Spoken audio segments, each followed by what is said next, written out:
Alors, pardonnez-moi, on va y arriver.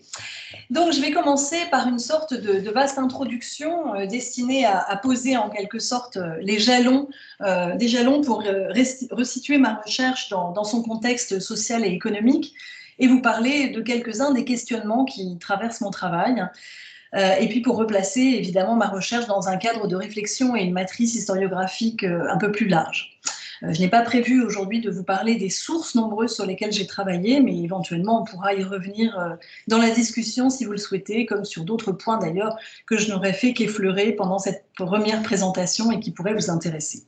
Et puis dans un deuxième temps, comme je ne peux évidemment pas vous raconter tout le livre dont vous voyez désormais la couverture en 1 heure, eh bien j'ai choisi de vous parler aujourd'hui de la manière dont se sont mises en place ce que j'ai appelé les grammaires de l'opacité.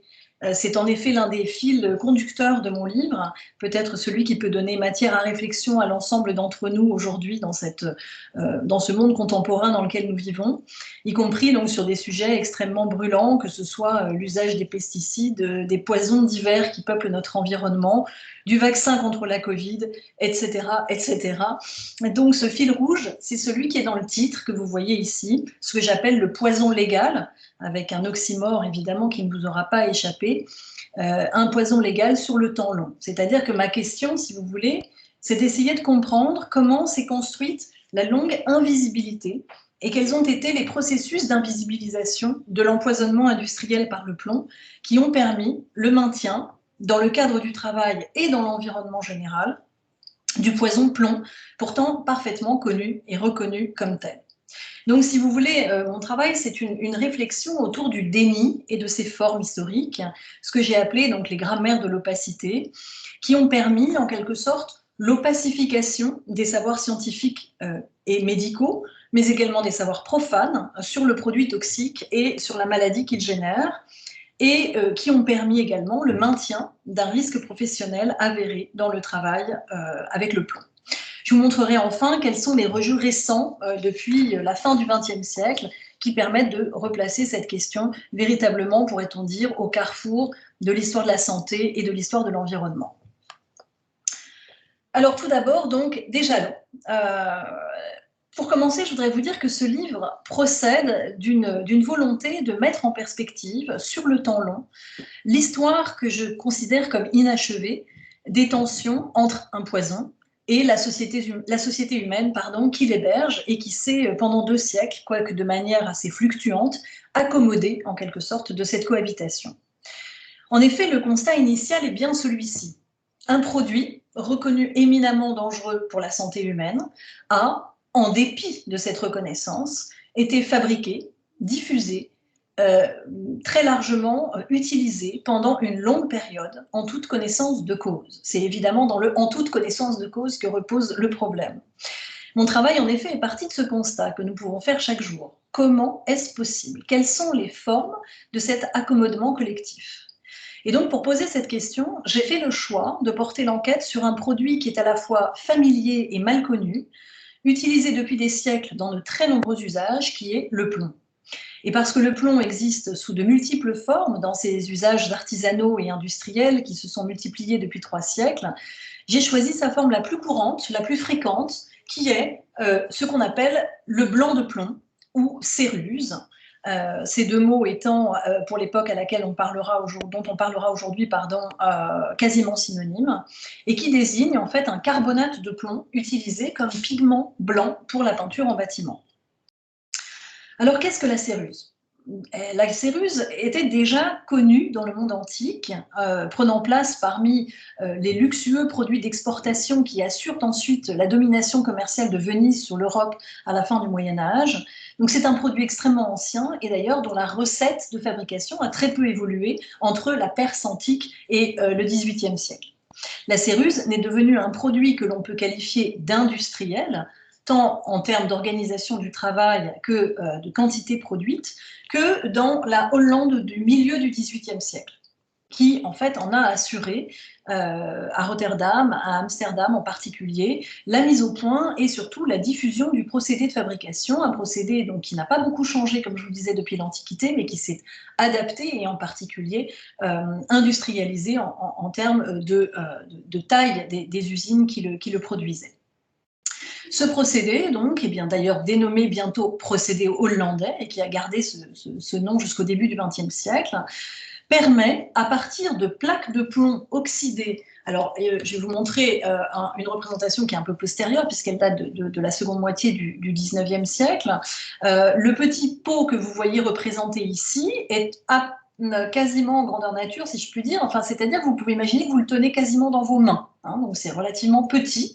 Et vous voyez que dans ces petits pots, il y a une sorte d'escargot de plomb que vous voyez, un escargot, une lame de métal qui est entourée, si vous voulez, en forme d'escargot, et qui repose sur du vinaigre, c'est-à-dire de l'acide acétique, chacun de ces petits pots étant posé dans un milieu qui le chauffe très régulièrement, c'est-à-dire du fumier de cheval, du fumier animal, qui produit du coup un dégagement d'acide carbonique qui oxyde le plomb qui est dans ces petits pots, et cette oxydation produit en fait des écailles d'oxydation sur le plomb lui-même, et écailles que l'on vient frapper pour les détacher de cette lame de plomb, puis réduire en fine poudre blanche. C'est donc ce carbonate de plomb qui se transforme en carbonate pulvérulent et qui ensuite, mélangé à de l'huile, produit la peinture dont on va bientôt couvrir les murs intérieurs et extérieurs de très nombreux bâtiments publics et privés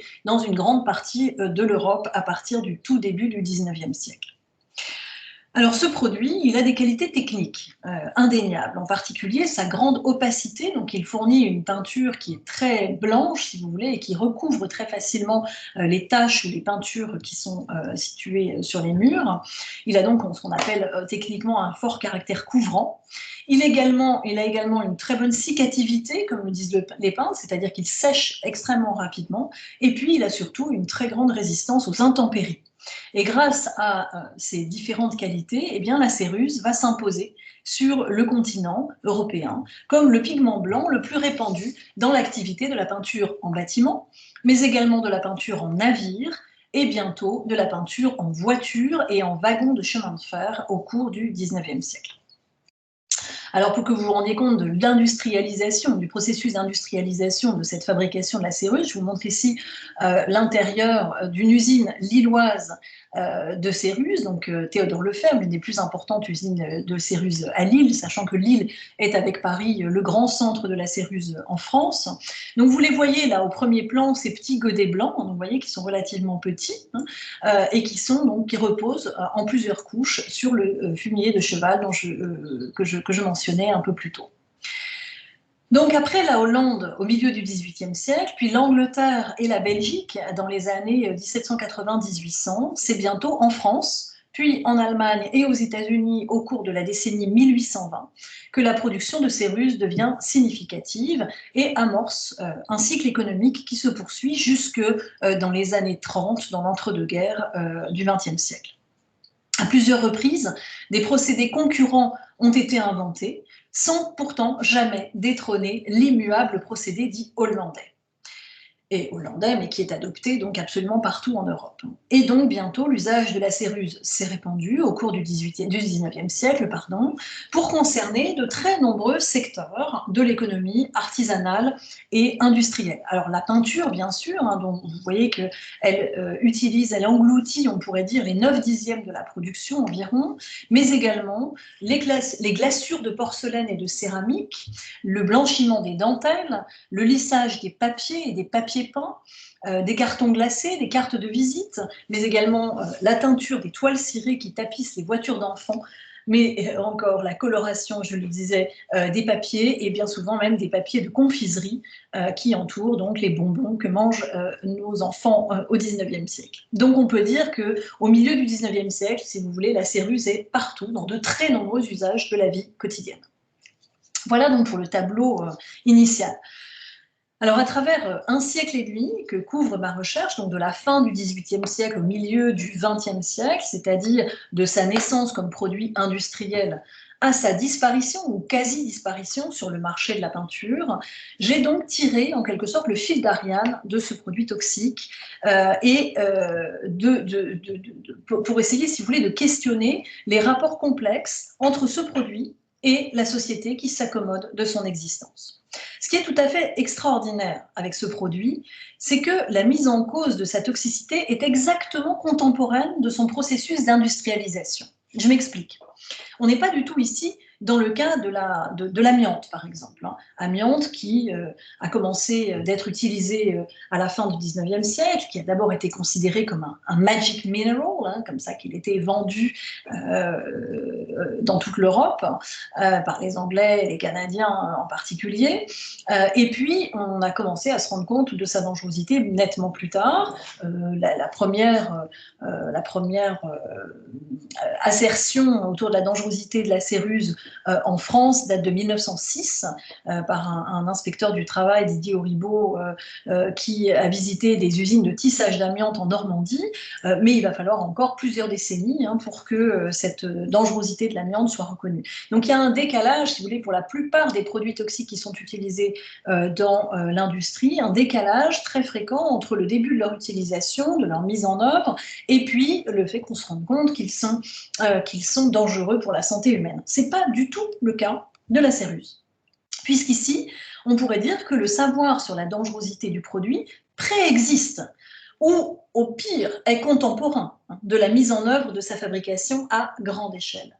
Parce qu'en effet, au cours de ce siècle et demi, si vous voulez, d'existence, un gros siècle et demi, presque 2 siècles, la céruse industrielle a connu donc à la fois un processus d'accroissement et d'amélioration, d'industrialisation, on pourrait dire de modernisation de son industrialisation, mais également une expansion économique sans précédent, avec une dizaine d'entreprises en France, un nombre un peu inférieur en Belgique et également en Angleterre, qui fabriquent donc ce produit au XIXe siècle, qui ont parfaitement pignon sur rue, et même qui reçoivent des médailles dans les expositions universelles et dans les expositions industrielles, mais également la mise en cause répétée de sa nocivité, qui cohabite donc avec son développement industriel, et puis la concurrence acharnée d'autres produits dont on aura l'occasion de reparler. Cette céruse, donc, elle a donné lieu à des milliers de pages de controverses scientifiques sur lesquelles, évidemment, je me suis très largement appuyée pour ce travail. Elle a également fait l'objet de longues séances d'institutions techniques et médicales. Elle a donné lieu aussi à des journées entières de travail en commission et en débat parlementaire, et même suscité donc une mobilisation internationale sur laquelle je ne reviendrai pas aujourd'hui, mais dont on pourra éventuellement parler après si vous le souhaitez. Donc, encore une fois, ici, dans mon travail, il ne s'agit pas de faire l'archéologie d'un produit pour le produit lui-même, mais bien celle d'un poison pour la santé humaine. Et ce que je voudrais vous montrer, c'est ce qui apparaît dès les années 1830-1840, même si les représentations que je vais vous montrer ici sont un peu postérieures, c'est en fait la dénonciation de ce qu'on commence à appeler le saturnisme, et en particulier le saturnisme professionnel, c'est-à-dire la maladie qui produit des ravages chez ceux qui fabriquent et qui utilisent ce poison. Alors voici 2 images absolument emblématiques d'ouvriers sérusier et d'ouvrier peintre. Vous avez un sérusier à gauche, donc en couverture du fameux journal L'Assiette au beurre, qui est un peu, si vous voulez, le Charlie Hebdo du début du XXe siècle en France. Donc un bi-hebdomadaire satirique, et qui a consacré un numéro spécial aux blancs de céruse et aux maladies qu'il provoque en 1906. Et puis à droite, une photographie issue d'une conférence publique sur les ravages de la céruse dans le département de l'Aisne, donc à Saint-Quentin en Picardie, sur les peintres en bâtiment. Et en effet, ces ouvriers sérusiers, les peintres en bâtiment, mais également les peintres en voiture ou en navire, comme je vous l'ai dit, sont atteints de problèmes neurologiques graves, de paralysie, de néphrite, de cécité, et toutes ces affections diverses et variées, que je ne pourrais pas ici vous énumérer tant elles sont nombreuses, pouvant les mener jusqu'à la mort. Mais ce que vous voyez très bien dans ces 2 images, c'est cette posture qui devient la posture visuellement, je dirais, stigmatisante et qui permet de reconnaître les Saturnins, les malades du saturnisme, qui sont ces mains repliées en crabe le long du corps, puisque cette posture, en fait, est liée aux paralysies des muscles extenseurs des bras, qui est l'un des sièges favoris de l'atteinte saturnine.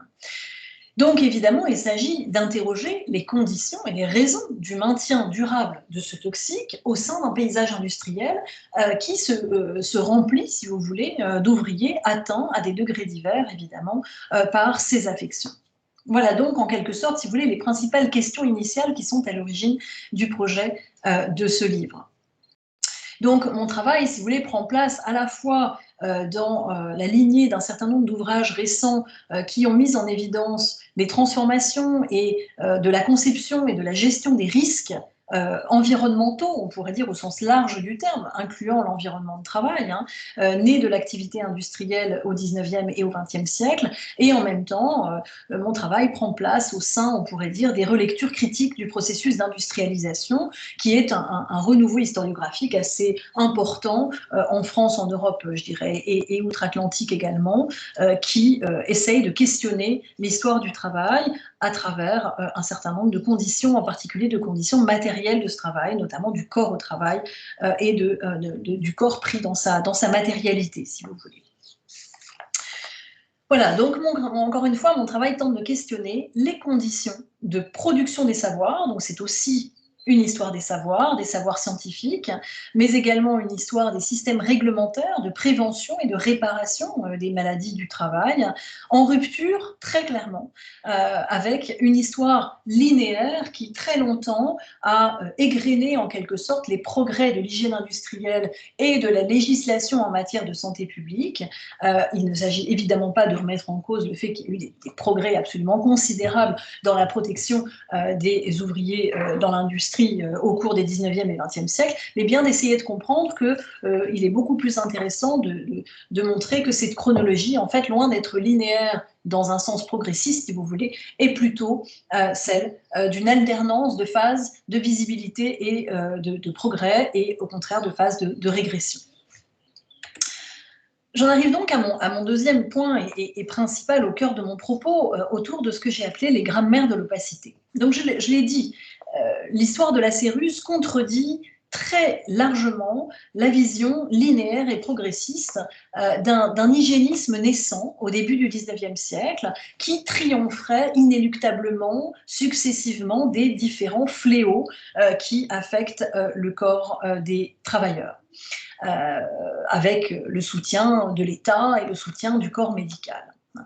Je veux donc me placer vraiment, si vous voulez, à rebours d'une vision qui verrait les mobilisations sur la santé ouvrière suivre une sorte de marche irrépressible vers une prise de conscience, à la fois politique et sociétale, des dangers sanitaires au travail. Je pense qu'il est beaucoup plus intéressant de regarder justement l'alternance, les aléas, les brusques révélations, au contraire les occultations durables, les réglementations qui sont édictées mais qui finalement ne sont jamais appliquées, ou encore les campagnes de mobilisation intenses et les prohibitions avortées parfois, qui caractérisent une histoire, une chronologie que je préfère, que je pense avec lucidité, voire chaotique.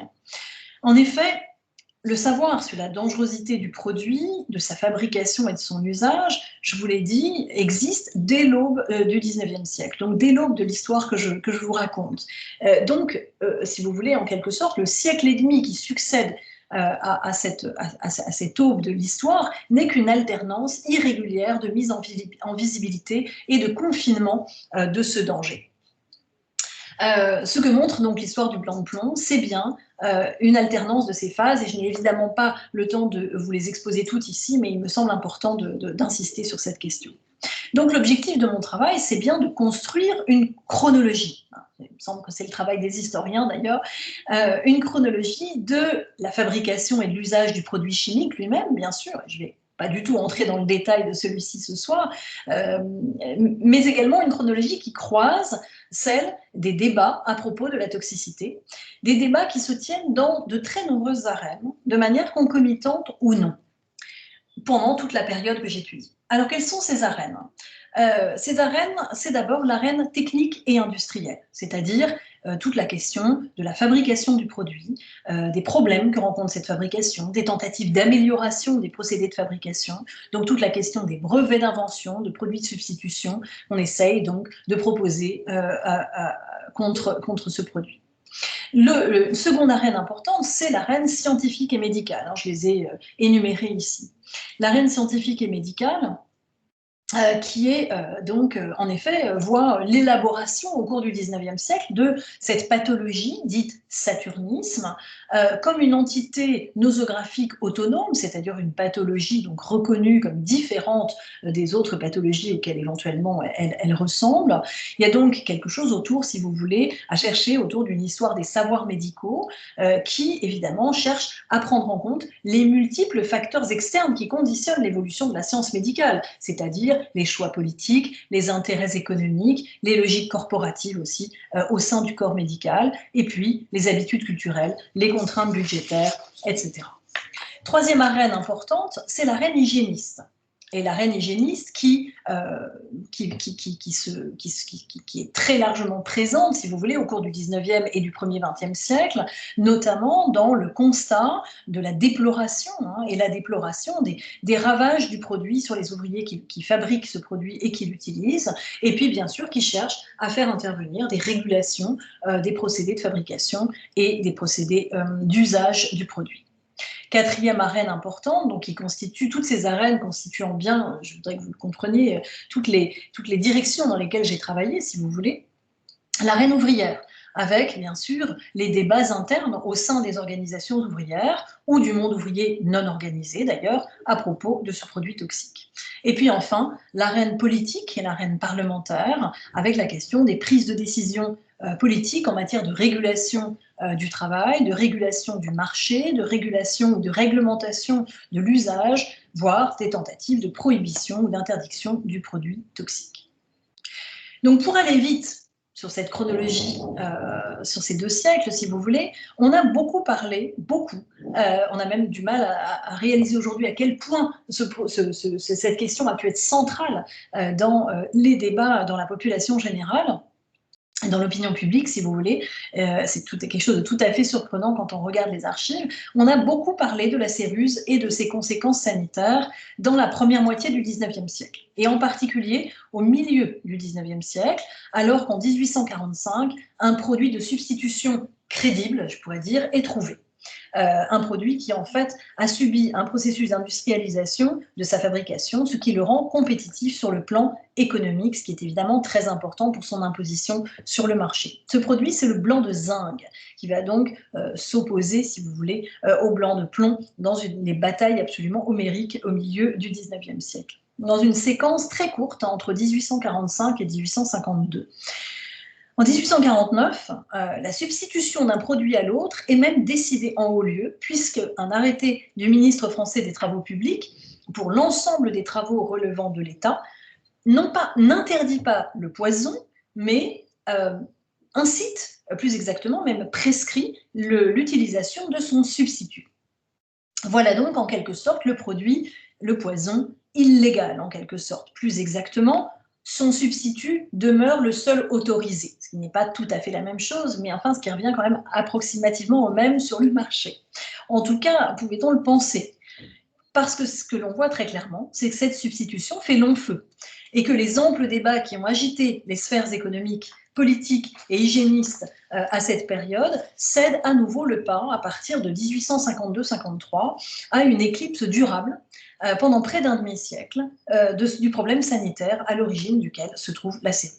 Alors comment comprendre ce demi-siècle qui suit donc cette interdiction à la fois assez musclée, si vous voulez, au milieu du XIXe siècle, et comment s'explique aussi cet endormissement en quelque sorte, cette atténuation pour le moins des discours portés sur le poison, qui s'accompagne donc en quelque sorte d'un déni de justice ou d'un déni de santé si largement partagé. Alors bien sûr, des historiens de la médecine ont pu parler, non pas de la céruse, mais pour l'ensemble des conditions de travail ouvrières et du regard que la bourgeoisie portait sur elle, ont pu parler, je cite ici Jacques Léonard, de l'épais coussin d'indifférence bourgeoise que les médecins dont les médecins pouvaient faire preuve à l'égard de la souffrance ouvrière. Bien sûr, on ne peut pas rejeter complètement cet argument, mais il ne suffit certainement pas à expliquer l'inertie des acteurs. Pendant un demi-siècle, en effet, c'est-à-dire tout le second XIXe siècle, il me semble, après cette enquête, qu'on travaille à acclimater l'idée de la dangerosité acceptable dans les usines de boulons de plomb et dans les ateliers de peinture. On avance des chiffres pour prouver une chose et son contraire. On témoigne de l'importance des investissements techniques pour tenter de diminuer la toxicité du produit. L'échec de la tentative de substitution de la céruse par le blanc de zinc en 1849, puisque je vous en ai donné l'issue, donc c'est un échec, et l'occultation publique que subit ensuite ce nouveau produit, ce substitut possible pendant le demi-siècle qui suit, pose en effet la question des tensions entre l'innovation technique, les règles du marché et de la concurrence, et l'accommodement aux risques sanitaires, c'est-à-dire qu'il montre combien sont complexes ces mécanismes à l'œuvre dans cette histoire où s'entrelacent finalement des savoirs scientifiques et des considérations économiques et politiques. Je tiens à dire qu'on n'est pas du tout ici, en tout cas ce n'est pas du tout ma perspective, dans l'histoire d'un gigantesque complot industriel. Ce serait bien sûr trop simple. Il me semble que les facteurs d'explication de ce grand silence d'un demi-siècle qui s'abat sur la question du saturnisme professionnel et de la dangerosité de la céruse, les facteurs sont très nombreux. Mon travail consiste donc à faire porter l'enquête, non pas sur les périodes de publicité dans la carrière publique de la céruse, mais plutôt sur les périodes de silence, sur les périodes d'invisibilité des discours, pour essayer d'en comprendre le sens. Pardonnez-moi. Donc c'est une démarche qui est familière d'ailleurs à d'assez nombreux sociologues, mais qui l'est beaucoup moins aux historiens, en partie pour des raisons de source bien évidemment, parce qu'il faut essayer de voir ce qui se passe derrière les coulisses, dans les coulisses plutôt, derrière la scène, dans les silences qui empêchent de voir, de combattre le poison en l'occurrence, donc ce qui est évidemment très compliqué pour les historiens, puisqu'ils ne peuvent pas interroger les acteurs. Ce que l'on constate, c'est qu'au cours de ce second 19e siècle, et bien au-delà d'ailleurs au 20e, la fabrique du doute opère à propos de la dangerosité de la céruse, comme à propos d'ailleurs de l'innocuité de son substitut, le fameux blanc de zinc. Comment, c'est la question que je pose, comment de puissants acteurs publics et privés participent-ils à l'élaboration d'une sorte de mode de régulation des produits toxiques qui repose sur l'institution d'une protection pour les individus, mais qui inclut l'acceptation sociale du risque inhérent, en quelque sorte, à la société industrielle qui porte le progrès, maître mot de ce second 19e siècle. Donc on retrouve ici la question de la controverse scientifique, largement balisée par la sociologie et l'histoire des sciences depuis maintenant 2 à 3 décennies, c'est-à-dire les questions que je me suis posées, si vous voulez, c'est qui prend la parole? Comment construire, en quelque sorte, un argumentaire collectif? Comment qualifier ou disqualifier les experts qui parlent? Et quelle part d'intentionnalité y a-t-il dans cette opacification, dans cette dissimulation des savoirs? Donc vous voyez bien évidemment que ce sont des questions qui sont particulièrement cruciales dans une période comme celle que nous traversons actuellement, à propos de ce que la science connaît, de la confiance que l'on peut faire aux experts scientifiques, surtout quand ils se contredisent. Et toute l'histoire du blanc de plomb est l'histoire de la contradiction des experts. En l'occurrence, donc, j'essaie de comprendre comment cet argumentaire collectif s'est construit. Alors, ce que l'on peut dire, c'est que lorsque la toxicité de la céruse reste cantonnée aux sphères hygiénistes, lorsque les savoirs sur les voies d'intoxication demeurent limités à l'arène médicale, on est bien dans des moments de confinement des savoirs, si vous voulez, qui empêchent en quelque sorte la mise en visibilité du problème de santé publique qu'une épidémiologie balbutiante constate pourtant, parce que les malades, on les voit. C'est pourquoi, évidemment, il convient de ne pas réduire, encore une fois, tout ce qui se passe dans ces espaces discrets, en quelque sorte, à un complot, mais bien d'essayer de comprendre, au contraire, que ces espaces sont un observatoire privilégié pour essayer de comprendre les discours sur le risque au travail, le processus historique, en fait, de maintien du risque et de maintien d'un poison industriel. Alors j'ai tenté d'établir en particulier le rôle des entreprises dans le maintien de ce poison au long cours. Évidemment, 2 types d'entreprises ici, vous l'avez bien compris, à la fois les usines de céruse, c'est-à-dire une petite partie de l'industrie chimique, qui sont déjà des usines relativement conséquentes pour le 19e siècle, puisqu'elles comptent souvent plusieurs dizaines, voire plus de 100 ouvriers qui fabriquent donc le produit, et puis les entreprises de bâtiment qui, à l'inverse, sont des très petites entreprises, sauf exception, et qui font usage donc du produit et pour laquelle, évidemment, la céruse est l'un des composants principaux de leur matière première, qui est la peinture. Il faut savoir que sur toute la période que j'étudie, les peintres fabriquent eux-mêmes leur peinture. Il n'y a pas de peinture industrielle qu'on va directement acheter dans un magasin, ce sont les peintres qui fabriquent leur peinture avec les différents pigments et composants qu'ils vont acheter chez les marchands de couleurs. Donc, mon idée, c'est bien d'essayer de mettre en place, si vous voulez, d'essayer de comprendre plutôt quelle est la boîte à outils. La boîte à outils des acteurs du doute. Comment se construit un argument collectif qui permet de maintenir ce produit pendant tout ce temps absolument considérable. Premier point, donc, eh bien, c'est la constitution d'une coalition informelle, pas seulement informelle d'ailleurs, de défense de l'existence du produit menacé dans la seconde moitié du XIXe siècle. Il me semble qu'il y a là un instrument majeur de la fabrication de l'opacité à propos du risque saturnin au travail. En effet, les fondements d'une solidarité économique sectorielle, du secteur de la céruse même, semblent sans faille dans un secteur qui est extrêmement concurrentiel et qui se comprend par des configurations familiales et locales entrelacées que révèle en fait l'étude du milieu cérusier lillois. Je vous ai dit que Lille, dans le nord de la France, était le principal pôle de fabrication de la céruse en France, qui connaît une concentration extrêmement importante, une concentration donc à la fois géographique mais également économique, au cours du XIXe siècle. La région lilloise, avec 3 ou 4 familles, en fait, qui sont toutes liées entre elles et qui disposent de cette dizaine d'entreprises qui sont présentes dans la capitale du Nord. Et en fait, ces liens familiaux et cette organisation familiale, si vous voulez, est profondément liée à la puissante industrie textile du Nord, qui est évidemment à les reins beaucoup plus solides que l'industrie de la céruse pour soutenir d'éventuelles mésaventures industrielles. Donc, à l'origine de cette coalition, si vous voulez, familialo-géographique, on pourrait dire, quelques dynasties industrielles durables, centenaires pour certaines et même bicentenaires pour l'une d'entre elles, qui perdurent encore. Je vous ai montré tout à l'heure l'intérieur de l'usine de céruse Théodore Lefebvre à la fin du XIXe siècle, mais cette usine a été fondée en 1815 et elle est aujourd'hui, avec évidemment quantité de modifications, toujours une usine de peinture dirigée par l'arrière-arrière-petit-gendre du fondateur Théodore Lefebvre. Donc une organisation familiale extrêmement puissante.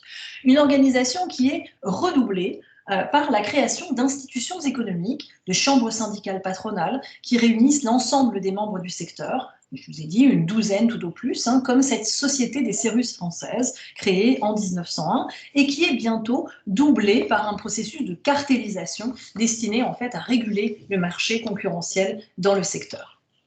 Cette chambre syndicale et cette Société des céruses françaises entreprend un travail de pression extrêmement important qui est mené, si vous voulez, par plusieurs directeurs des grandes entreprises de céruse, en particulier le fameux Théodore Lefebvre, dans les années, au cours du second 19e siècle, à partir des années 1845.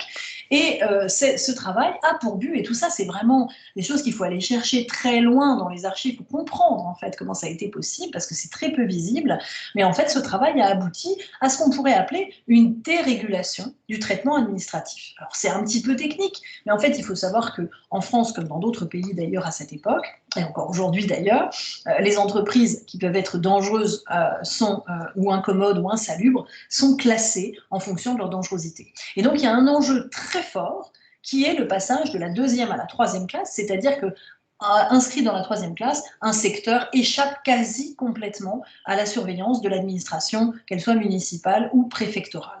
Donc il y a un enjeu très fort de ce déclassement, il est d'une importance considérable, puisqu'il permet donc encore une fois d'échapper à la surveillance sur les industries insalubres, et ce que l'on voit très clairement, c'est que ce passage de la 3e classe, qui intervient en 1866 et qui est renouvelé en 1886, eh bien, est le fruit d'un travail qu'on dirait aujourd'hui de lobbying, si vous voulez, très fort par ce cartel et cette Société des céruses françaises. Je voudrais également faire un sort pour mettre en évidence le rôle des entreprises et des entrepreneurs à celui qu'on appelle alors le roi de la Céruse.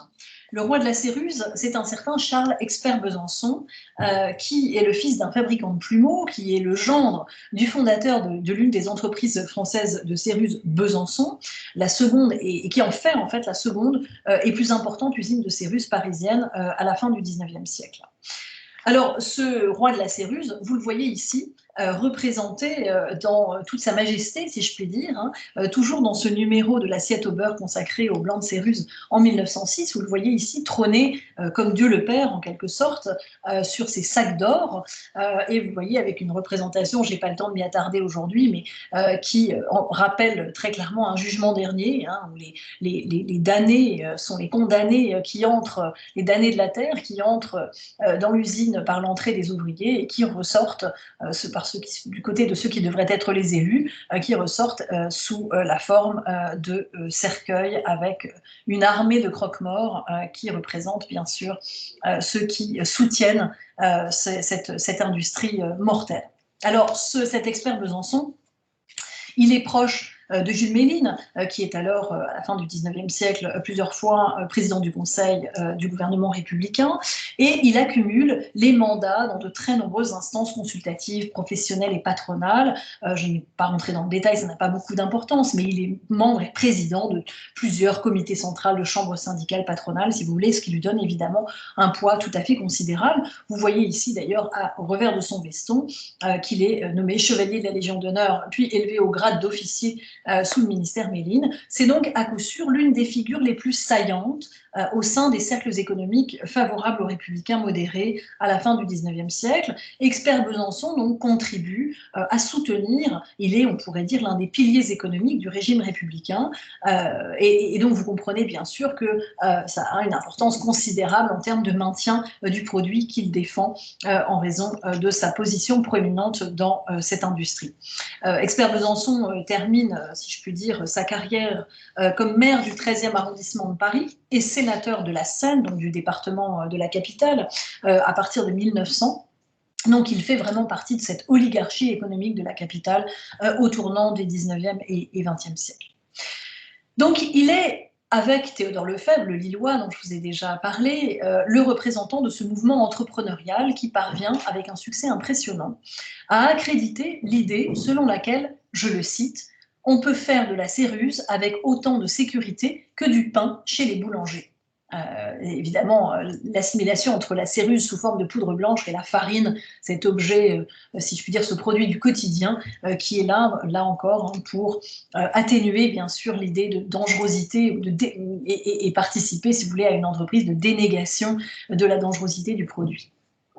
Alors, cette entreprise, elle passe, et je continue donc sur cette énumération au sein de la boîte à outils, si je puis dire, elle passe par une séparation entre l'intérieur et l'extérieur de l'usine, en valorisant ce dernier espace, en particulier les rapports avec les propriétaires et les voisins.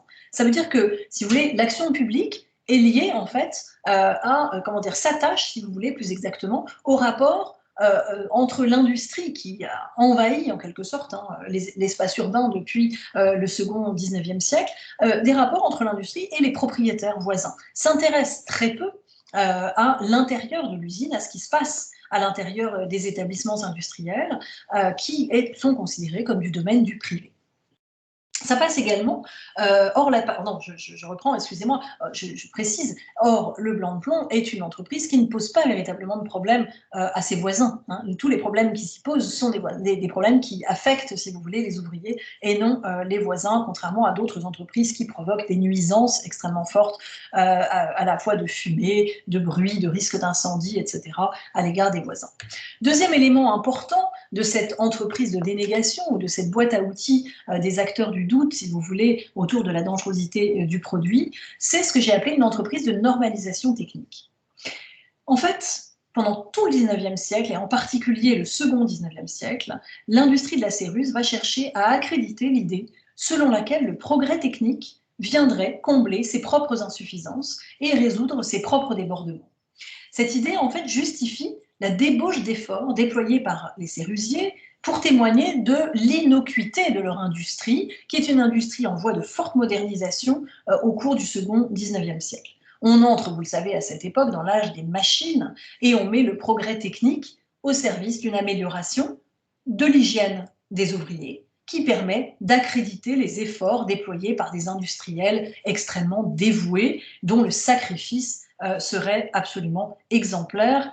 Quelqu'un comme Expert Besançon est expert précisément pour faire accroire ce type de discours, pour défendre ce type de discours. En fait, ce qui est présenté comme une vaste entreprise de modernisation sectorielle m'apparaît bien au contraire comme la fabrique de l'invisibilité de la nocivité du secteur de la céruse, qui ne peut pas, en fait, faire l'économie de l'empoisonnement. Donc il y a quantité, dans ce second 19e siècle, quantité d'ouvrages techniques, de descriptions d'usines, de rapports aux expositions universelles qui vantent les nouvelles dispositions de l'industrie de la céruse qui permettent de réduire l'ennemi numéro 1 dans ces usines, la poussière de plomb. Je vous en donne un exemple ici. Il y a de très nombreuses représentations d'ailleurs des usines dans les années 1880, comme celle que je vous ai montrée tout à l'heure d'ailleurs sur Théodore Lefebvre. Rien n'y manque, pas le moindre petit boulon, si ce n'est l'élément principal de ces usines, la poussière. Quand tous les témoignages, au contraire, disent qu'on travaille dans ces usines dans une atmosphère absolument irrespirable. Vous le voyez ici, c'est l'un des exemples de cette broyeuse de céruse utilisée chez Théodore Lefebvre dans les années 1850. En 1849, en effet, Théodore Lefebvre dépose un brevet d'invention pour un nouvel appareil à pulvériser la céruse qui ferait disparaître toute cause d'insalubrité. Je cite ici le texte du brevet. Et pourtant, la poussière est partout. Au cours du transport de la matière fabriquée entre les différentes étapes du procédé de fabrication, souvent dans des vastes ateliers où les différentes tâches ne sont pas séparées, si vous voulez, les ouvriers utilisent tour à tour des brouettes ouvertes, des monts-sacs ou des toiles sans fin qui traversent les ateliers en roulant. Et même dans ces machines soi-disant hermétiquement closes qu'on invente donc à partir de la seconde moitié du 19e siècle, les cylindres sont le plus souvent enfermés dans des coffres, eux-mêmes réputés étanches. Et en fait, le dégagement de poussière de céruse est constant à l'intérieur de ces coffres, sauf qu'il faudrait attendre souvent une journée entière pour que la poussière se dépose, mais cela fait évidemment perdre beaucoup de temps à la fabrication, et donc on n'attend pas tout ce temps, et quand les broyeurs sont ouverts, les ouvriers qui sont présents au moment de cette opération eh bien, inhalent une quantité absolument considérable de poussière de plomb. Dans les années 1860, on se met à fabriquer, et ce procédé de fabrication va très clairement se développer, surtout au début du XXe siècle, ce qu'on appelle à fabriquer au mouillé. Vous le voyez ici, donc dans l'usine Théodore Lefebvre, toujours, donc en 1914, c'est-à-dire dans des grandes cuves d'eau, et cela est probablement une véritable amélioration des procédés techniques en matière d'hygiène. Cependant, celle-ci pose d'autres problèmes. D'abord parce qu'il y a d'autres problèmes, les ouvriers plongent à main nue et à bras nus dans ces grandes cuves de céruse, et d'autres problèmes apparaissent, d'autres problèmes pathologiques, en particulier des problèmes dermatologiques, mais surtout ce nouveau procédé eh bien, ne semble pas avoir d'incidence majeure en matière sanitaire, si l'on en croit la stabilité quasi absolue du nombre de malades, y compris donc, chez les industriels qui ont adopté ces techniques qu'on pourrait dire dernier cri à la fin du 19e siècle. Le processus d'opacification, d'invisibilisation, passe également par la hiérarchisation des usines par les acteurs du système lui-même. C'est-à-dire que les cérusiers eux-mêmes se mettent à se séparer ou se stigmatiser mutuellement entre bons et mauvais élèves.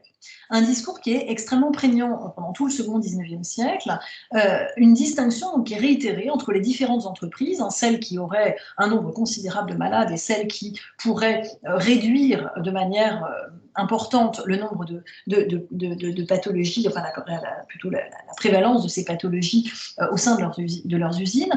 Et évidemment, cette différenciation entre, et cette hiérarchisation, si vous voulez, entre des fabriques qui seraient des bons élèves et des mauvais élèves, va dans le sens de l'innocence du procédé chimique. C'est-à-dire que si ce sont les procédés, plus exactement les patrons et la mise en œuvre des procédés qui produisent un nombre important ou moins important de malades, ça signifie que le produit lui-même peut être fabriqué sans danger.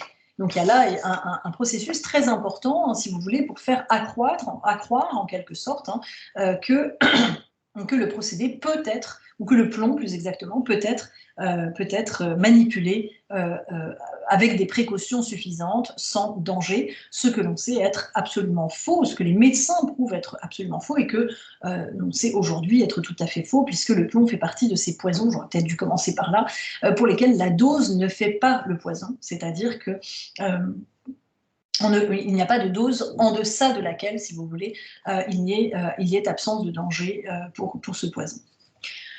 Quatrième point de ce procédé, ou de cette boîte à outils, si vous voulez, des acteurs de doute sur la dangerosité du plomb, c'est l'entreprise, c'est l'élaboration, on pourrait dire plutôt, d'un discours commun, qui est un discours de lamento économique et qui est extrêmement présent chez les industriels. Sur le mode, si vous voulez, si vous nous imposez trop de normes hygiéniques, vous allez faire mourir notre secteur, et cela provoquera du chômage, de la crise économique à l'échelle locale, avec des conséquences nationales, y compris en l'occurrence sur les rentrées fiscales, par exemple, qui sont touchées sur les plombs anglais et espagnols qui entrent avec de très fortes taxes douanières, donc pour nourrir le fisc français, et donc évidemment la mise en cause du produit pourrait aboutir finalement à un désastre économique. Cela passe enfin par la mise en cause des savoirs scientifiques et des savoirs profanes sur la maladie. Le thème de la simulation de la part des ouvriers est un thème extrêmement fréquemment brandi par les industriels. Je n'ai pas le temps de m'y attarder tout de suite, mais à une époque où l'on manque de moyens pour objectiver la maladie, si vous voulez, par des tests sanguins par exemple, la question de la simulation est perpétuellement brandie par les patrons. Les savoirs médicaux sur le saturnisme sont pourtant en voie de stabilisation dès les années 1850-60. Bien sûr, de très nombreuses interrogations demeurent, et la science se constitue progressivement et donc est en perpétuel progrès, si vous voulez, et stabilisation. En particulier sur l'étiologie précise de l'intoxication, c'est-à-dire comment contracte-t-on la maladie, et évidemment, ce que l'on vit aujourd'hui, des relents très intéressants sur cette question, la manière de poser les voies majeures de l'empoisonnement, en l'occurrence ici inhalation ou ingestion, a évidemment des conséquences très importantes sur la manière dont on va s'en protéger. D'autres questions sont posées, par exemple le lien qui est très souvent fait par le monde patronal entre la survenue des crises de saturnisme et la consommation d'alcool chez les ouvriers. Donc, ce qui est très intéressant, je n'ai pas le temps de rentrer dans le détail, mais si vous voulez, c'est que chaque faille du savoir médical est utilisée par les industriels pour mettre en cause la validité de l'expertise médicale sur une affection, sur une pathologie qui a, en plus, ce qui ne facilite pas l'affaire, si je puis dire, des symptômes extrêmement multiples et des symptômes qui parfois ne sont pas spécifiques. Par exemple, la fièvre. Évidemment, la fièvre est un symptôme qui est attribuable à quantité d'autres affections.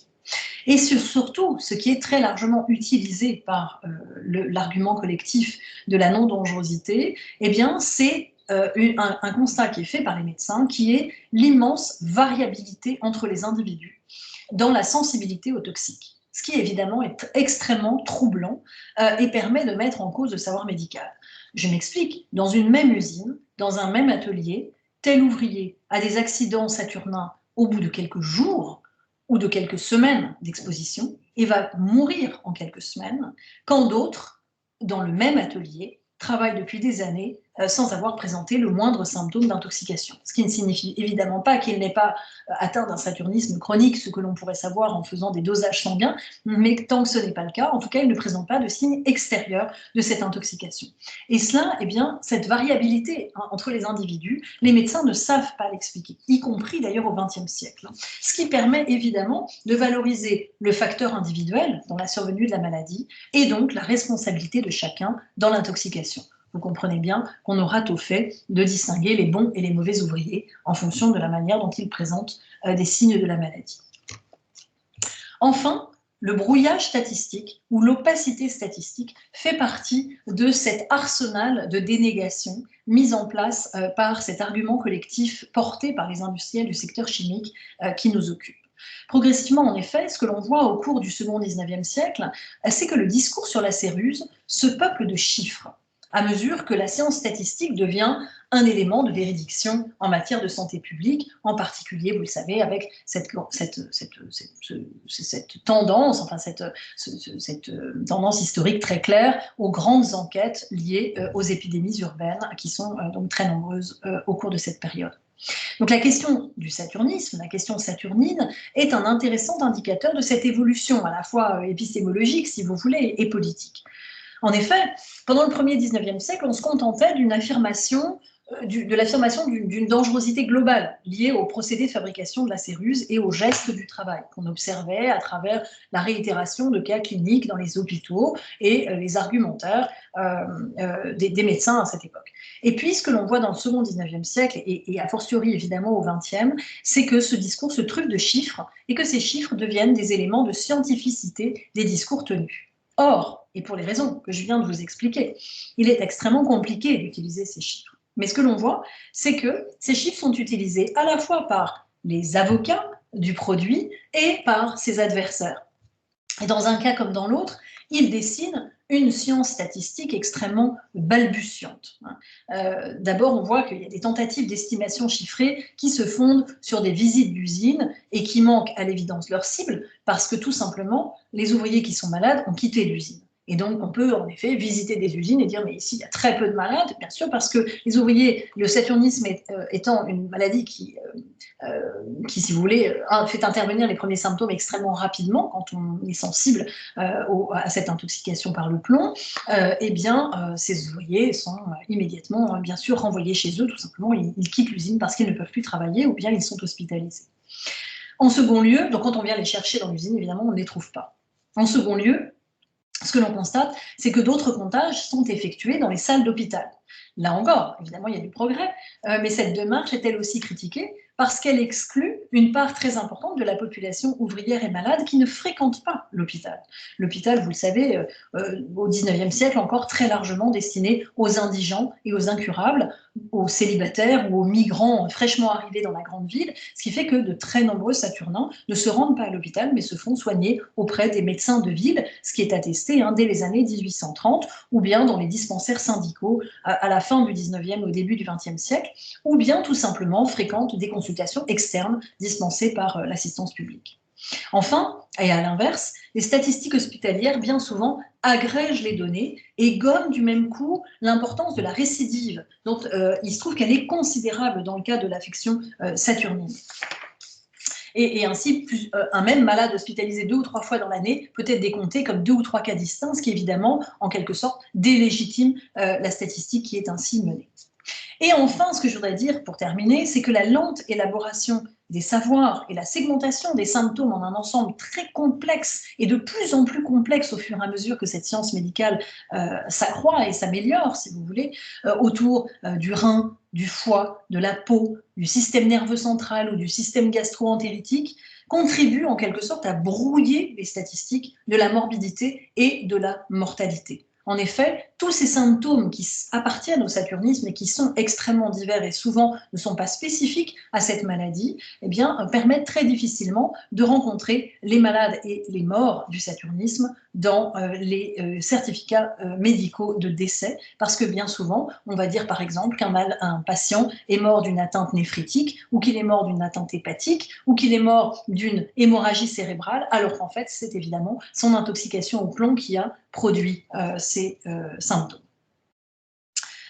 Il est temps de conclure. Et la discussion nous permettra de revenir sur certains points si vous le souhaitez. C'était évidemment trop rapide ici. Pour conclure, j'espère d'abord vous avoir montré rapidement ce soir comment l'entreprise de banalisation du risque sanitaire par l'industrie de la céruse au XIXe siècle a très largement atteint ses objectifs. La normalisation technique des procédés de fabrication de la céruse, accompagnée d'un discours destiné à amadouer les pouvoirs publics en accréditant l'image d'industriels courageux et prêts à tous les sacrifices pour sauvegarder le travail d'ouvriers paternellement protégés contre la fatalité de l'empoisonnement, est parvenue, dans une certaine mesure, à faire survivre, voire s'épanouir, une niche industrielle florissante qui était gravement menacée au milieu du XIXe siècle. En France, en effet, C'est seulement en 1909 qu'une loi a mis fin à l'usage de la céruse dans la plupart des travaux de peinture. Cela s'est fait donc de manière extrêmement partielle seulement. Et ensuite, cette expérience française a été extrêmement utile pour d'autres pays, et en particulier pour la transnationalisation, si vous voulez, l'extension à l'international au sein de l'organisation internationale à partir de 1921. Donc, je n'ai fait évidemment qu'effleurer ici quelques-uns des enjeux que soulève l'histoire de ce produit toxique, mais ce que je voudrais vraiment montrer, c'est que, si vous voulez, au fur et à mesure qu'apparaissent ces moments de publicisation de la question, eh bien, ce que l'on voit, c'est qu'il y a un véritable bégaiement des discours. C'est-à-dire qu'on constate une sorte d'amnésie collective qui s'empare de l'ensemble des acteurs entre les moments qui sont des moments donc, de visibilisation de ces discours, si vous voulez. Il y a vraiment une alternance très forte, je le disais en introduction, entre des périodes où on parle de manière considérable, et même souvent où l'action publique se met en œuvre à ce propos, où on interdit les produits, ou en tout cas on parle de leur interdiction, et puis des grands moments d'invisibilité. Et à chaque fois qu'on ressort de cette invisibilité, eh bien, ce que l'on voit, c'est que les discours sont quasiment amnésiques sur le fait qu'il y a déjà eu des épisodes dans le passé autour de cette question-là. Donc il y a une sorte de fonctionnement par ricochet, si vous voulez, qui voit en quelque sorte à chaque fois les acteurs empoigner le problème comme si c'était la première fois. Constat qui nous contraint, évidemment, à abandonner le discours linéaire et progressiste dont je parlais au début, pour envisager au contraire l'idée d'une espèce de non-cumulativité de ces savoirs scientifiques et des faits sociaux qui en découlent. Pour terminer, je voudrais arriver sur sur les deux derniers rejeux en quelque sorte chronologiques de cette histoire. Je voudrais en arriver à l'épidémie de saturnisme infantile qui s'est répandue en France, tout au moins dans les années 1980.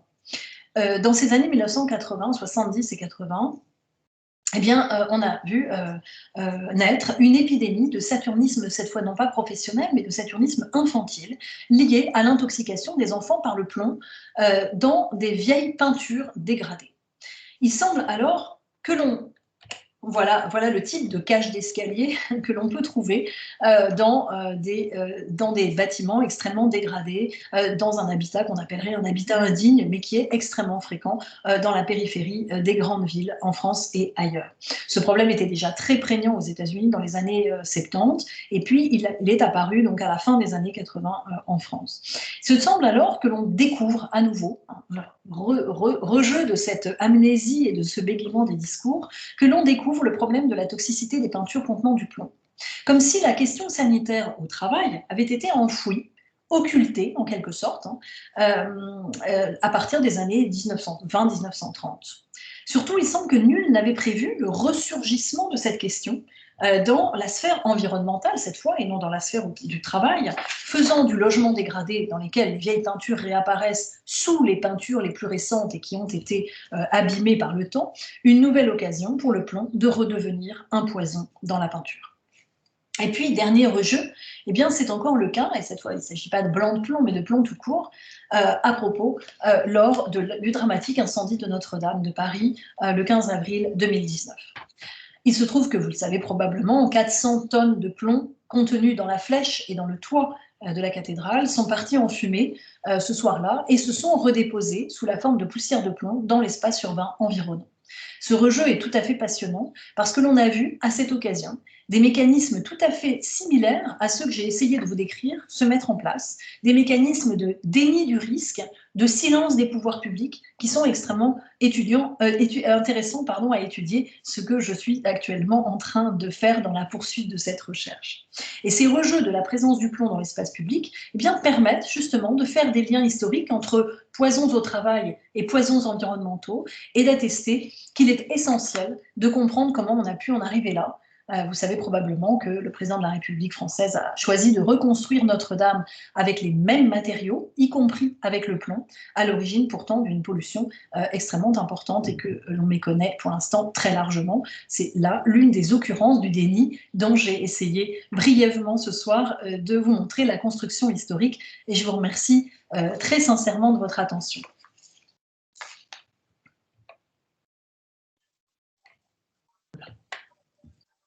Je n'arrive pas à sortir. Pardon. Est-ce que quelqu'un m'entend? Oui, en tout cas, je vous entends. Je vais essayer de vous afficher, parce que j'aimerais bien vous voir, mais oui, ce serait plus sympathique. Comme je ne suis pas expert, je vais essayer. Vous voyez une icône disant que c'est vous. Ah voilà, je vous vois. Me voyez-vous? Voilà. Parfait. Est-ce que les autres personnes peuvent éventuellement m'entendre? Je suppose que oui. Voilà. On vous entend parfaitement. Très bien. On nous entend? C'est parfait. Mais Madame Reynaud, d'abord, je voudrais vous remercier vraiment chaleureusement parce que votre exposé est tout à fait remarquable, captivant, et en plus, outre la science historique que vous maîtrisez, montre bien les enjeux contemporains dans l'appréciation des dangers qui accompagnent l'industrie, le travail, l'utilisation et les restes aussi, à plus long terme, de l'industrie.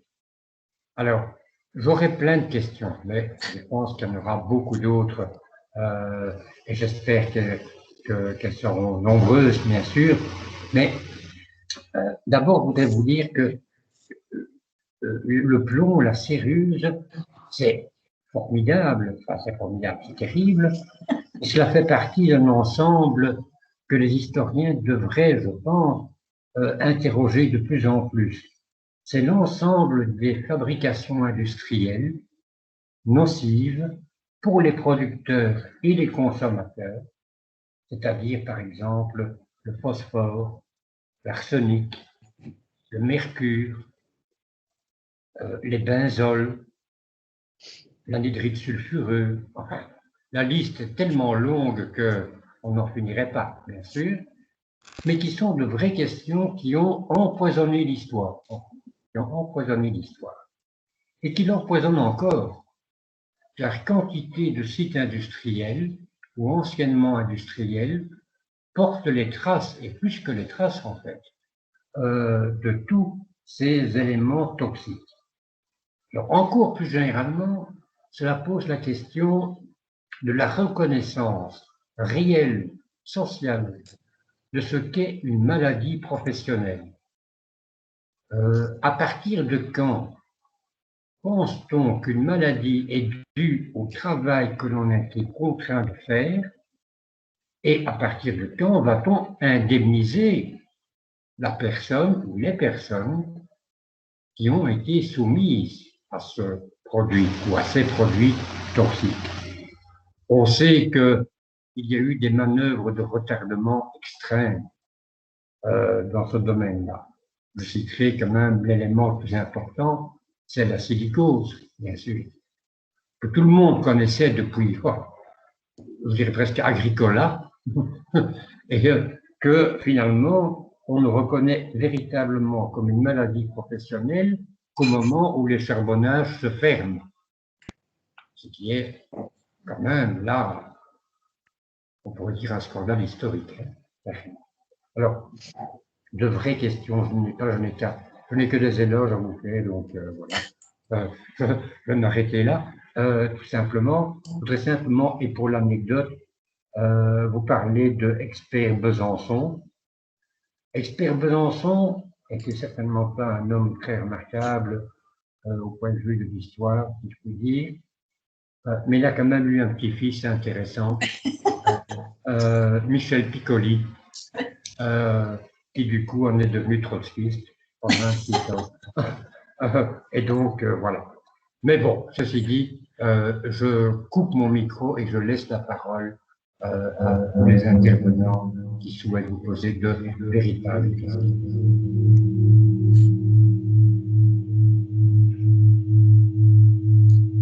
Beaucoup de bruit, voilà, ça va mieux.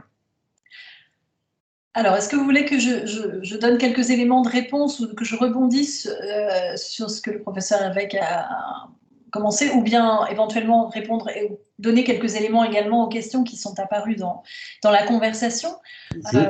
Je vous propose effectivement de répondre aux questionnements de Jean-Jacques et peut-être au fil de la conversation, je donnerai la parole au fur et à mesure aux personnes qui lèvent leurs petites mains jaunes. D'accord, très bien, je vous remercie. Alors, première chose, continuer à travailler en histoire sur tous ces poisons, terme que j'emploie rapidement, mais qui permet de les englober de manière assez pratique.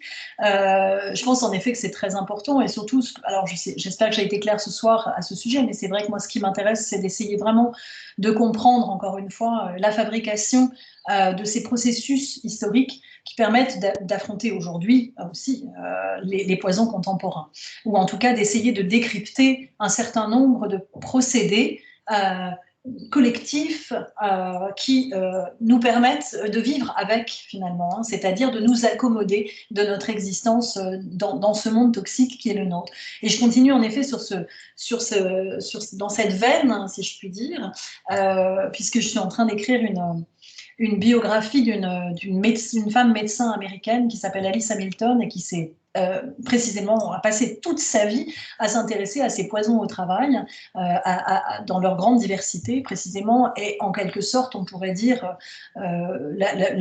l'inventrice, je ne sais plus trop comment dire, de la médecine industrielle aux États-Unis, sachant que les États-Unis avaient au moins 30 ou 40 ans de retard sur l'Europe à cette époque, hein, et que donc c'était quelque chose qui n'existait pas du tout. On était au début du XXe siècle dans le grand mythe de la construction, si vous voulez, de la prospérité industrielle. Donc, je continue absolument dans cette veine-là, et c'est vrai que c'est en effet tout à fait intéressant. Alors, simplement, ce serait un débat, ça nous prendrait des heures, mais pour rebondir sur ce que disait le professeur Avec, c'est cette maladie du saturnisme, elle est en effet connue depuis, on pourrait dire depuis l'Antiquité, depuis les premiers usages du plomb. Du moins, on a constaté en effet qu'il y avait des symptômes pathologiques qui se présentaient chez ceux qui utilisaient le plomb, ou qui buvaient, ou qui mangeaient dans des récipients qui contenaient du plomb, etc. Donc, cette connaissance, elle est extrêmement ancienne. Mais on peut dire que pour ce qui est du travail, véritablement, c'est depuis le XVIIe siècle qu'on a constaté que les ouvriers des mines de plomb présentaient une récurrence, si vous voulez, de symptômes extrêmement graves et convergents, et qu'on a élaboré donc cette connaissance. Le terme de saturnisme, vraiment lui-même, il est né sous la plume d'un jeune médecin français qui s'appelle Tancrel Desplanches, et qui a fait un énorme travail dans les années 1830, c'est paru en 1839, sur le saturnisme, et qui a vraiment déployé toute la science de l'époque, et qui d'ailleurs s'est imposée comme la Bible, si je puis dire, hein, de la toxicologie du plomb pendant tout le 19e siècle dans toute l'Europe, parce que ce livre a été traduit, malgré son ampleur considérable, en anglais, en allemand et en italien très très rapidement. Donc voilà. Alors ensuite, pour ce qui est de la reconnaissance, alors la reconnaissance, je veux dire l'identification des maladies professionnelles, tout le 19e siècle est plein, hein, de cette déploration. Là, ces sources sont extrêmement nombreuses de cette déploration des maux du travail. Donc la connaissance de la maladie, on l'a. Le lien entre l'activité industrielle et la maladie, il est très clair également. Pour ce qui est de la reconnaissance et de l'indemnisation, évidemment, ça vient beaucoup plus tard.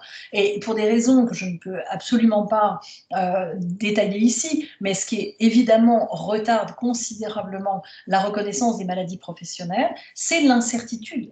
Ce qui pose d'énormes problèmes et qui différencie très clairement les maladies professionnelles des accidents du travail. Parce que pour un accident, les choses déjà ont été compliquées à faire aboutir, mais pour un accident, c'est relativement clair. Un accident, il y a un instant T auquel il a eu lieu en raison et dans le cadre du travail ou pas, donc c'est relativement simple. Le problème de la maladie, évidemment, c'est d'essayer de prouver que, en effet, cette pathologie est liée au cadre du travail Et bien sûr, le monde patronal a toujours cherché à ne pas avoir à indemniser des maladies qui seraient en fait des maladies de la vie quotidienne. Hein. D'où évidemment le problème de la silicose qui a été très longtemps confondu avec beaucoup de confusion volontaire avec la tuberculose, puisqu'il était hors de question, bien sûr, pour les charbonnages et pour les compagnies minières avant les charbonnages d'indemniser des maladies qui ne seraient pas effectivement liées à l'activité professionnelle. Donc voilà, je crois que là, il y a vraiment un livre très intéressant qui vient de sortir parce que la loi en France date de 1919 de reconnaissance des maladies et d'indemnisation des maladies professionnelles. Et donc, c'est le centenaire il y a 2 ans, et donc un gros colloque avait été organisé. Et le livre vient de sortir qui s'appelle « 100 ans de sous-reconnaissance des maladies professionnelles ». Le titre lui-même dit bien tout ce qu'il veut dire, pour montrer précisément comment, et le cas des charbonnages belges qui ont été particulièrement retardataire, encore pire que la France, pour reconnaître la silicose, en est évidemment un exemple tout à fait emblématique. Merci beaucoup, madame. Merci. Merci.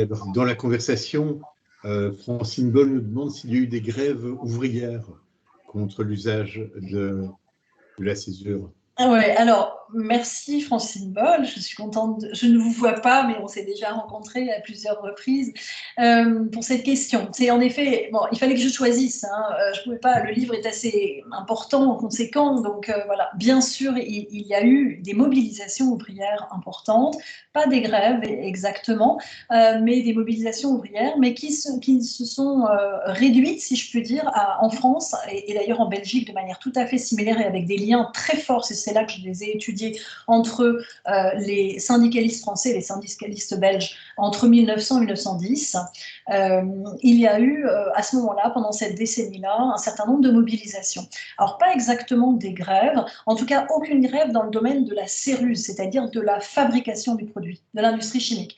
Le seul syndicat, après avoir bien gratté, que j'ai trouvé dans ce secteur, est un syndicat qui s'est constitué 2 semaines avant qu'elle intervienne la loi d'interdiction du produit, et qui était un syndicat d'ouvriers qui disait « indemnisez-nous parce que nous allons perdre notre travail ». Vous voyez, c'est un petit peu contre-intuitif.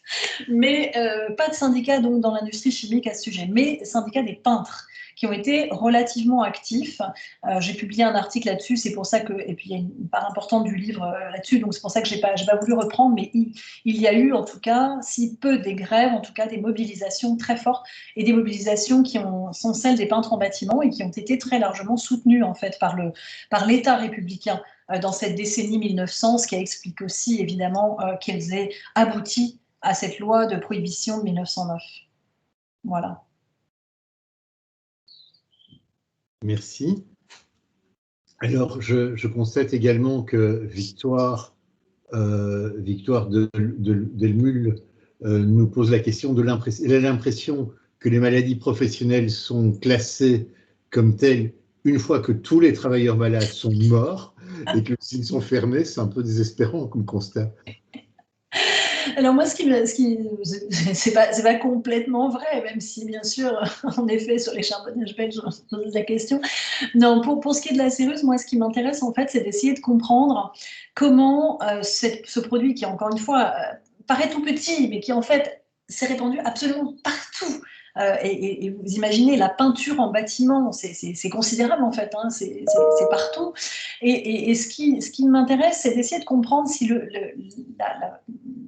la fin, ou en tout cas l'amoindrissement très fort de son utilisation et donc de sa fabrication, les lois du marché étant ce qu'elles sont, dans les années 30 et surtout 40, 50, 60 complètement hein, du XXe siècle, est lié aux interdictions. Et en fait, ce que j'ai essayé de montrer dans le livre, c'est que c'est précisément pas le cas. C'est-à-dire qu'en fait, les interdictions, elles sont bien souvent en fait assez peu efficaces. C'est absolument flagrant dans le cas de l'interdiction française, hein, qui, je vous ai dit que la peinture utilisait 90% de la production du produit. La peinture au plomb est interdite en 1909. Pour 1915, les cerusiers continuent à fabriquer autant, voire même davantage. Et après la Première Guerre mondiale, ils continuent encore à fabriquer ce produit, alors que il est interdit. Donc ça paraît absolument effrayant, mais c'est tout à fait le cas pourtant. Et en fait, moi, ce que j'essaye de montrer, c'est que ce ne sont donc pas ces interdictions, ni même l'interdiction à l'échelle transnationale par l'Organisation internationale du travail à partir de 1921, qui, en France comme en Belgique, est ratifiée par les parlements nationaux en 1926. Donc, à partir de cette période, on devrait voir une interruption brutale de l'usage de ce produit. Or, ça n'est pas le cas. C'est une diminution progressive, mais relativement lente. Et en fait, ce que j'essaie de montrer, c'est que ce sont beaucoup plus des critères techniques liés aux qualités du produit qui font que le produit va disparaître progressivement du marché. C'est-à-dire qu'on invente dans les années 30, 40 et surtout 50 et 60 du XXe siècle des produits et des pigments qui sont en fait tout simplement beaucoup plus performants.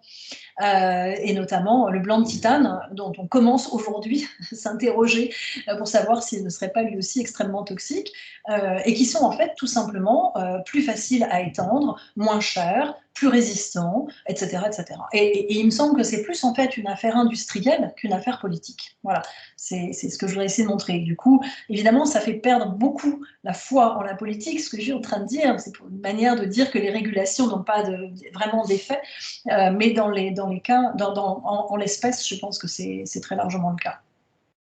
J'étais effectivement en train de me dire que votre interprétation n'était pas plus optimiste que celle de notre auditrice. Alors, Sébastien Leroy demande la parole. Je vous en prie, Sébastien, vous pouvez allumer votre micro. Oui, bonjour, est-ce que vous m'entendez? Oui, tout à fait. Oui, bonjour, tout d'abord, un très grand merci pour cette présentation. C'était vraiment particulièrement intéressant.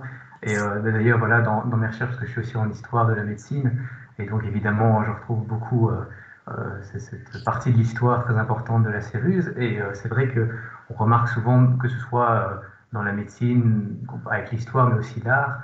Je pense notamment au fameux tableau d'Élisabeth Ier d'Angleterre, hein, quand on voit toute cette céruse qu'il utilisait pour cacher ses imperfections à la fin de ses jours, montre aussi qu'on peut aussi faire beaucoup de parallèles avec les études dermatologiques et aussi historiques, et ça c'est particulièrement intéressant. Mais en fait, donc, vous parlez de cette dimension, donc évidemment, on va dire, de l'industrialisation plutôt que politique à partir du XXe siècle, enfin, dans ce courant-là. Mais j'ai aussi une question concernant plutôt la période de l'Ancien Régime, justement. Ma question est de savoir, en fait, donc vous avez parlé de cette industrialisation hollandaise au XVIIIe siècle, et aussi sur le fait que il y a aussi cette mise en cause fréquente des médecins qui parlent de cette mise en avant des maladies de la céruse. Donc il y a cette fameuse cohabitation entre la céruse utile et la céruse en tant que poison. Parfois, je trouve que c'est étonnant, même si à côté, évidemment, on a toujours cette dimension morale, hein, à côté de ces nombreux débats scientifiques et médicaux de l'époque sur la blancheur de la peau, qui continue à faire partie d'un ensemble de valeurs, hein, dans le modèle économique et social de l'Ancien Régime. Mais en fait, je me demandais, par rapport à vos recherches, si vous avez un avis sur le fait que entre cette partie donc, de la fin de l'Ancien Régime et l'arrivée, donc après la Révolution française, est-ce qu'il y a d'autres raisons que de cette motivation industrielle de réutilisation de la céruse? C'est-à-dire que, est-ce que vous pensez qu'il y a aussi peut-être un manque de connaissances au niveau médical assez persuasif sur le sujet pour l'arrêter? Ou alors, est-ce qu'on peut qualifier ça, j'ai envie de dire, comme une défaite finalement de la raison, ou alors quelque chose qui touche vraiment le social et la lutte des classes avec cette indifférence, comme vous le dites, parfois de la bourgeoisie à l'égard de la classe populaire et autres? Ou alors, est-ce qu'il y a vraiment ce mélange de tous ces éléments qui font finalement cette progression historique contemporaine, on va dire? Quel est votre avis là-dessus? Je vous remercie. Merci beaucoup. Alors, c'est une question complexe, je vous remercie de l'avoir posée, mais c'est une question qui part dans beaucoup de directions, donc je n'aurai probablement pas le temps, et je m'en excuse à l'avance de répondre sur tous ces aspects. Mais d'abord, vous avez tout à fait raison, évidemment, sur la cohabitation de ces deux aspects, en quelque sorte, et chez beaucoup de produits, et en particulier, en effet, pendant l'Ancien Régime, où probablement on maîtrise encore de manière encore balbutiante, en quelque sorte, hein, cette science des toxiques, cette science toxicologique. Donc il y a beaucoup de produits qui, de cette manière, sont utilisés à la fois comme des produits de cure, de soins, et qui sont aussi des poisons. Et là encore, la question, c'est toujours la question de la dose qui est utilisée. Hein. Donc, la céruse est parfaitement reconnue en effet comme un cosmétique, on va dire très largement. C'est le cas en effet du tableau que vous mentionnez, mais c'est le cas aussi de l'utilisation de la céruse comme pigment de peinture dans les ateliers de peintres, bien sûr. Et puis c'est le cas aussi de l'utilisation de ce produit dans quantité d'usages, par exemple, notamment dermatologique. Par exemple, on l'utilise pour soigner les tétons des seins des nourrices qui sont endoloris par la succion des nourrissons et que l'on soigne avec de la céruse. Vous imaginez qu'après, on remet les enfants au sein. C'est vrai que ça fait un peu frémir quand on imagine ça. Donc évidemment, là, le saturnisme des bébés qui sont en plus particulièrement, les enfants en bas âge sont particulièrement sensibles au plomb, ça fait un peu frémir. Mais quoi qu'il en soit, c'est le cas aussi, par exemple, pour le mercure. Et encore jusqu'à très récemment, le mercure, il a été utilisé, comme vous le savez très probablement, pour la lutte contre la syphilis pendant le premier XXe siècle. Et pourtant, le mercure est aussi, bien sûr, un poison. Hein, et on le connaît, un poison reconnu et reconnu depuis bien longtemps, en particulier sous l'Ancien Régime, par exemple dans la chapellerie. On sait très bien que les ouvriers chapeliers qui foulaient aux pieds les feutres, enfin les peaux de lapin pour fabriquer du feutre, étaient saoulés et rendus extrêmement malades par les émanations de mercure. Donc, la toxicologie, c'est précisément cette science-là qui, en effet, s'élabore très progressivement, qui est de comprendre qu'il y a en effet une dose qui permet d'utiliser un produit soit comme un soin, soit comme un poison. Ceci dit, la toxicologie contemporaine, pour le coup, nous explique bien que le plomb a des effets néfastes sans dose. Hein. C'est-à-dire qu'il n'y a pas de dose minimale, ce qui est très important évidemment, notamment dans les enjeux contemporains. Je reprends l'exemple de Notre-Dame, parce qu'on nous a dit, tant que ça ne dépasse pas telle dose que les poussières ne sont pas plus concentrées que tel seuil absolument inventé et sorti de nulle part, hein, eh bien, il n'y a pas de danger. Ce qu'on sait être en fait complètement faux. Encore une fois, parce qu'il y a une disparité interindividuelle extrêmement forte de la sensibilité au plomb. Ça, évidemment, c'est un savoir que les médecins du 19e siècle n'avaient pas. Hein. Donc voilà, donc je ne voudrais pas occuper trop de temps pour cette réponse, mais je pense que c'est éventuellement, si vous le souhaitez, un débat qu'on peut continuer au-delà de cette séance. Mais c'est vrai que, bien sûr, la transformation d'un produit de cosmétique ou de produit utilisé pour le soin en un produit industrialisé modifie aussi, bien sûr, la concentration qui est présente dans l'espace environnant. Donc ça, là aussi, il y a un impact très fort. Mais on continue à avoir quelques affaires dans les années 1860, 70, 80 même de comédiennes, par exemple, d'actrices qui ont utilisé la céruse comme fard parce que c'était le meilleur fard qu'elles trouvaient pour garder leur maquillage toute la soirée sur scène et qui ensuite viennent se plaindre au pharmacien qui leur a vendu cette crème à la céruse avec quelques procès retentissants sous le Second Empire. Donc voilà, vous voyez que là encore l'histoire a des rejeux. Et évidemment, on ne peut pas séparer complètement l'Ancien Régime puis le 19e siècle, même si c'est à cette époque que s'élabore l'essentiel du savoir médical sur la question, bien sûr. Je vous remercie. Je vous en prie. Merci également. Est-ce qu'il y a d'autres demandes de parole?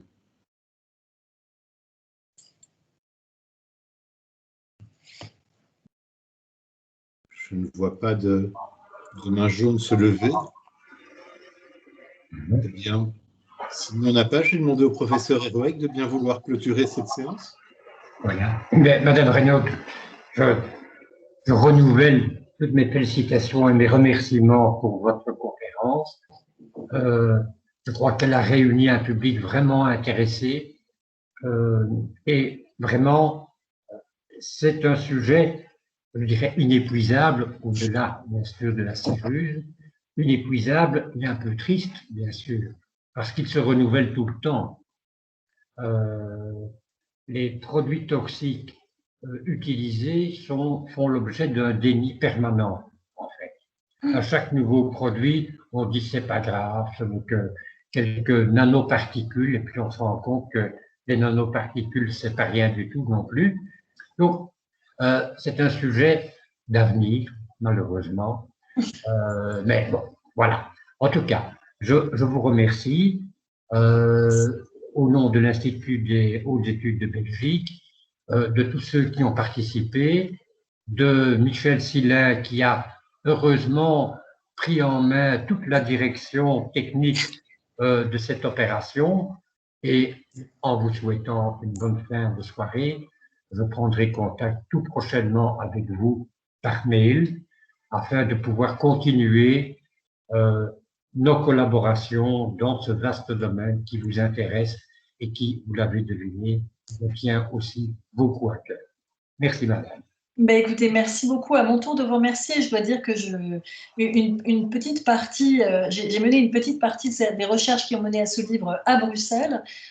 Et donc, c'est vrai que j'y reviendrai. Je viens d'ailleurs, habite en Lille. Là, actuellement, je suis à Oxford, en Royaume-Uni, donc je ne peux évidemment plus bouger. Je suis enfermée dans cette île qui a dressé des barrières extrêmement puissantes autour d'elle.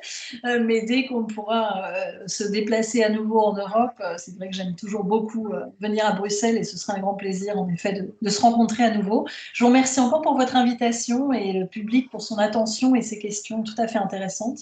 Et voilà, je vous souhaite une bonne soirée. Merci beaucoup.